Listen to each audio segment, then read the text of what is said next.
Hello friends, post market రిపోర్ట్లోకి మన మిత్రులందరికీ స్వాగతం. సో ఈరోజు నిఫ్టీ మొత్తం మీద చాలా నెగిటివ్గా అయితే క్లోజ్ అయింది. మనందరం కూడా ఒక స్ట్రాంగ్ సపోర్ట్ దగ్గర ఉందని చెప్పేసి అందరం అనుకుంటూ ఉన్నాం. సడన్గా ఏంటంటే అదానికి సంబంధించిన న్యూస్ అనేది రావడం జరిగింది. అయితే friends, US securities and exchange commission ఏం చెప్తుందంటే వీళ్ళ మీద కేసులు అయితే పెట్టారు. ఏది అదాని కానీ వాళ్ళ మేనల్లుడు ఇంకా మిగతా ఒక 6 ఉన్నారనమాట. ఏం చెప్తుంది అంటే వీళ్ళు ఇండియాలో సోలార్ ప్రాజెక్ట్స్ అనేది లంచం ఇచ్చి దక్కించుకున్నారు. ఆ లంచం ఇచ్చి దక్కించుకొని యుఎస్లో ఇన్వెస్టర్స్ దగ్గర నుంచి, అంటే ఇన్స్టిట్యూషనల్ ఇన్వెస్టర్స్ దగ్గర నుంచి ఫండ్ రైజ్ చేశారన్నమాట. అయితే ఇక్కడ ఏదైతే లంచం ఇచ్చి తీసుకున్నామనే సంగతి మాకు చెప్పలేదు, అది దాచకుండా మమ్మల్ని మోసం చేశారు అన్న ధోరణిలో ఏంటంటే వాళ్ళు ఈ యొక్క అలిగేషన్స్ అనేది తీసుకురావడం జరిగింది. అయితే ఇంకా నంబర్స్ ఏంటి అనేది కొద్దిగా డీటెయిల్డ్గా మనం కానీ చూస్తే ఆ యొక్క ఇండియన్ అఫీషియల్స్కి, గవర్నమెంట్ అఫీషియల్కి $265 మిలియన్ లంచంగా ఇచ్చారు వీళ్ళు అని చెప్పేసి చెప్తున్నారు. వీళ్ళు పీపీటీలు మెయింటైన్ చేశారు అండ్ ఎక్సెల్ షీట్లు ఎవరెవరికి ఎంత ఇవ్వాలని చెప్పేసి ఆ డేటా అంతా కూడా వీళ్ళకి డిజిటల్ రూపంలో సేవ్ చేసుకున్నారని చెప్పేసి చెప్తున్నారు. అండ్ ఎవరెవరికైతే ఇస్తున్నారో వాళ్ళని, అంటే ఇది లంచం, వాళ్ళని ఒక చోటకి రమ్మని చెప్పేసి వాళ్ళు వచ్చారా లేదా, వీళ్ళ నుంచి వాళ్ళకి డబ్బులు అందాయా లేదా, ఈ మొత్తం కూడా అంటే జీపీఎస్ ద్వారా ట్రాన్సాక్షన్స్ అంటే ట్రాకింగ్ జరిగాయని చెప్పేసి చెప్తూ ఉన్నారు. ఓకే, ఎనీహౌ ఈ డేటాని కొంతమంది హైర్ అఫీషియల్స్ డిలీట్ చేశారు, బట్ స్టిల్ మా దగ్గర ఎవిడెన్స్ ఉందని చెప్పేసి చెప్తూ ఉన్నారు. అయితే ఫ్రెండ్స్, ఇక్కడ వీళ్ళు ఏం చేశారంటే ఇండియాలో సోలార్ ఎనర్జీ ప్రాజెక్ట్స్ దక్కించుకున్న తర్వాత యుఎస్లో ఫారిన్ ఇన్స్టిట్యూషనల్ ఇన్వెస్టర్స్ దగ్గర నుంచి ఫండ్ రైజ్ చేశారు. ఓకే, ఇదిగో మాకు సోన్ ప్రాజెక్ట్స్ వచ్చాయి, మాకు ఇంత ఫండ్ ఇస్తే మేము ఆ కాంట్రాక్ట్స్ అనేది ఫుల్ఫిల్ చేస్తాం, సో లాభం అనేది మాకు వస్తుంది, మా దగ్గర నుంచి మీకు ఏంటంటే ఇంట్రెస్ట్ పే చేస్తాం. ఇది థియరీ అనమాట.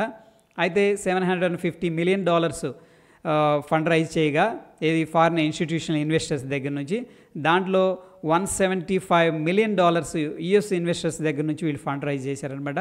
ఎనీహౌ వీళ్ళు యుఎస్ నుంచి ఇన్వెస్టర్స్ దగ్గర నుంచి కూడా ఫండ్ రైజ్ చేశారు కాబట్టి ఈ ఫెడరల్ లాని వీళ్ళు ధిక్కరించారు, ఒక మోసపూరితంగా ఫండ్ అనేది రైజ్ చేశారు అన్న కాన్సెప్ట్లో ప్రస్తుతం వీళ్ళు ఈ యొక్క గ్రూప్ మీద కేసులు అయితే పెట్టడం జరిగింది. అయితే అదాని గ్రూప్ ఏం చెప్తుందంటే మేము ఎటువంటి రూల్స్ అనేది కూడా వైలేట్ చేయలేదు, ఓకే, ట్రూ ట్రాన్స్పరెంట్గా మా యొక్క బిజినెస్ అనేది చేసుకుంటూ వెళ్ళాం, ట్రూ ట్రాన్స్పరెంట్గా మేము ఏంటంటే కాంట్రాక్ట్స్ దక్కించుకున్నాం అండ్ ఫండ్ అయితే రైజ్ చేయడం అనేది జరిగిందని చెప్పేసి వాళ్ళ వైపు నుంచి చెప్తూ ఉన్నారు. సో ఈ సాగా ఎంత దూరం వెళ్తుంది అండ్ ఇందులో నిజాలు ఏంటి అనేది మనకి తెలియాల్సింది. ప్రీవియస్గా 2 times హిండెన్బర్గ్ ఇట్లాగే అలిగేషన్స్ చేసింది, బట్ ఇండియన్ కోర్టు బెంచ్ ఏం చేసిందంటే అది ఎటువంటి నిజాలు అనేది లేదు అని చెప్పేసి చెప్పడం జరిగింది. బట్ అగైన్ మళ్ళీ ఈసారి సెక్యూరిటీస్ అండ్ ఎక్స్చేంజ్ కమిషన్ నుంచి రావడం అనేది జరిగింది. So something is happening. So చూద్దాం ఏమవుతుందో. ఓకే, దానివల్ల మార్కెట్స్ అయితే డీప్ రెడ్లో వెళ్ళిపోయాయి. అండ్ మనం చూసుకున్నట్టయితే అడ్వాన్స్ డిక్లైన్ చార్ట్ అనేది అబ్జర్వ్ చేసే నిఫ్టీ 500లో మార్నింగ్ నుంచి కూడా చాలా స్టాక్స్ కిందకు వెళ్ళిపోయాయి.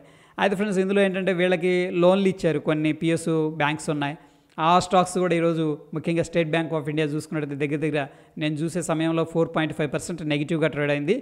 ఈరోజు ఏదైతే న్యూస్ వచ్చిందో దానివల్ల 2.2 lakh crore ఈ యొక్క మార్కెట్ క్యాపిటల్ అనేది వైట్ అవుట్ అయిపోయింది ఫ్రెండ్స్.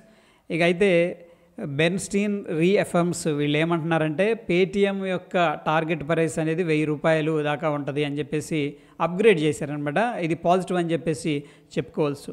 దాని తర్వాత బోఫా సెక్యూరిటీస్ వాళ్ళు నైకాని డౌన్గ్రేడ్ చేశారు. 12% ఇంకా ఎక్కడి నుంచి కిందకు వెళుతుంది, ఎందుకంటే వాళ్ళ మార్జిన్ గ్రోత్ అనేది చాలా స్లోగా ఉంది దానివల్ల అని చెప్పేసి చెప్పడం జరిగింది. అండ్ అదాని గ్రూప్ ఎప్పుడైతే నెగిటివ్లోకి వెళ్ళిపోయిందో పిఎస్పి ప్రాజెక్ట్స్ కూడా స్టాక్ అనేది 9% అయితే డ్రాప్ అయింది. ఇండియన్ హోటల్స్ అనేది స్టాక్ స్ట్రాంగ్గా పైకి వెళుతుంది, మన మార్కెట్స్ అన్నీ కూడా కిందకి వెళుతూ ఇబ్బంది పడుతూ ఉంటే, అయితే జెఫ్రీస్ అనే సంస్థ ఈ యొక్క స్టాక్ ప్రైస్ అనేది ఇంక్రీజ్ చేసింది అనమాట. అంటే ఇక్కడ నుంచి కూడా ఇంకొంచెం పాజిటివ్గా ఉంటుందని చెప్పేసి. ఇక మొత్తం మీద మనం నిఫ్టీ అనేది, బ్యాంక్ నిఫ్టీ అన్నీ కూడా దాదాపుగా నెగిటివ్లో అయితే క్లోజ్ అయినాయి. ఇండియా విక్స్ అనేది 2.11% అనేది రైజ్ అయింది. ఈరోజు మనం అబ్జర్వ్ చేస్తే కన్స్ట్రక్షన్, ఐటీ సెక్టార్లో కొంత బుల్లిష్ సెంటిమెంట్ కనిపించింది, బట్ మిగతా వాటిల్లో కూడా మనకేంటంటే అండర్ ప్రెషర్లోకి వెళ్ళిపోయింది. ముఖ్యంగా అదాని గ్రూప్కి ఏదైనా లోన్స్ ఇచ్చున్న కంపెనీలు, పిఎస్యు బ్యాంక్స్ అటువంటివి చాలా అండర్ పర్ఫామ్ చేసినాయి అని చెప్పేసి చెప్పుకోవచ్చు. మొత్తం మీద ఈరోజు కొంత వరస్ట్ షో అనేది కనబడిందని చెప్పేసి చెప్పుకోవచ్చు బికాజ్ ఈ యొక్క న్యూస్ వల్ల. ఇక టోటల్గా నిఫ్టీ 50 అనేది మనం అబ్జర్వ్ చేసుకున్నట్టయితే ఫ్రెండ్స్, దాంట్లో Power Grid, TGS, Infosys, UltraTech Cement, ఎస్జెల్ టెక్ అనేది నిఫ్టీని లిఫ్ట్ చేశాయి. డౌన్గ్రేడ్ చేసిన దాంట్లో Adani Enterprises, Reliance, Adani Ports, ITC, SBN, NTPC అనేది కనిపిస్తుంది. సో ఒకనొక టైంలో ఎస్బీఐన్ 5% దాకా డ్రాప్ అయింది. అక్కడ నుంచి కూడా కొద్దిగా రికవర్ అయిందని చెప్పేసి చెప్పుకోవచ్చు. హైయెస్ట్గా డెలివరీ తీసుకుంటున్న స్టాక్స్లో Happy Force, Indoco, MSUMI, Shree Cement, SIS అనేది కనిపిస్తుంది. ఇక టోటల్గా మనం ఓపెన్ ఇంట్రెస్ట్ అనేది అబ్జర్వ్ చేస్తే ఏం చెప్తుంది అనేది చూస్తే ఫ్రెండ్స్, ఈరోజు ఎక్స్పైర్ అయిపోయింది 28th మనం తీస్తే టోటల్గా 0.99 అనేది కనిపిస్తుంది. అంటే ఫ్రెండ్స్ మనకి ఇక్కడ ఏంటంటే కొంత బుల్లిష్ సెంటిమెంట్ అనేది జనరేట్ అయినట్టు చూపిస్తుంది. ఎందుకంటే కాల్స్ పుట్స్ ఆల్మోస్ట్ ఈక్వల్గా ఉన్నాయి. 0.99 అంటే పుట్స్ కూడా కొంచెం అగ్రెసివ్గా సెల్లింగ్ చేస్తున్నారని చెప్పేసి నిఫ్టీలో అర్థం చేసుకోవచ్చు. ఇక బ్యాంక్ నిఫ్టీ విషయానికి వస్తే అండ్ టోటల్గా మనం చూసుకున్నట్టయితే పుట్ కాల్ రేషియో 0.91 ఉంది. సో చాలామంది ఏంటంటే ఈరోజు ప్యానిక్లో సెల్లింగ్ జరిగింది కదా, అందుకని దాన్ని అడ్వాంటేజ్గా తీసుకొని పుట్స్ మంచి ప్రీమియమ్స్లో ఉన్నాయి, వాటిని అయితే ఎక్కువగా సెల్ చేసినట్టు క్లియర్గా తెలుస్తుంది. ఇండియా విక్స్ అయితే రైజ్ అయింది 2%. అండ్ యుఎస్ మార్కెట్స్ అయితే ప్రస్తుతం ఫ్యూచర్స్ కొద్దిగా కిందకు వెళ్తూ ఉన్నాయి. డాలర్ ఇండెక్స్ స్ట్రాంగ్గా కనపడుతుంది. అండ్ మొత్తం మీద ఏంటంటే అగైన్ ఈరోజు చూసుకున్నట్టయితే మార్కెట్ న్యూస్ వల్ల గ్యాప్ డౌన్ అయింది స్లైట్గా, అక్కడ నుంచి కూడా డ్రాప్ అయితే కంటిన్యూ అయింది. సో మొత్తం మీద 23,200 దాకా అయితే రావడం అనేది జరిగింది, అప్రాక్సిమేట్గా 270 దాకా.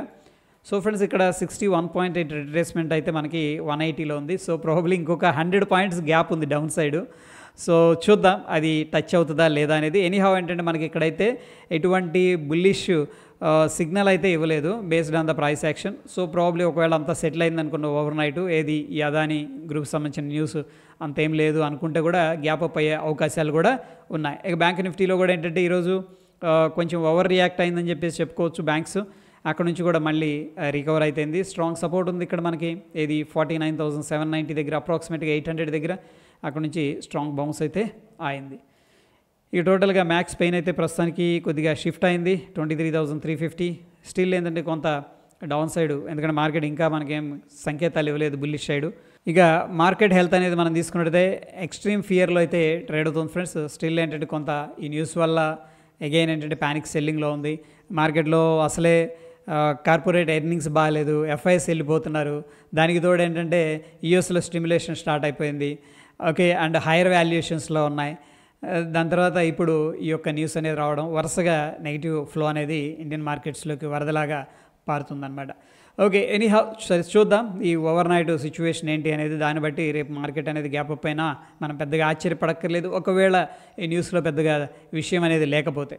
So that is all about post market report friends. మరొక ఇంట్రెస్టింగ్ ఎపిసోడ్లో మళ్ళీ కలుసుకుందాం ఫ్రెండ్స్. మన ఛానల్ చూసి కొత్తగా సబ్స్క్రైబ్ చేసుకోకపోతే తప్పకుండా సబ్స్క్రైబ్ చేసుకోండి. ధన్యవాదాలు.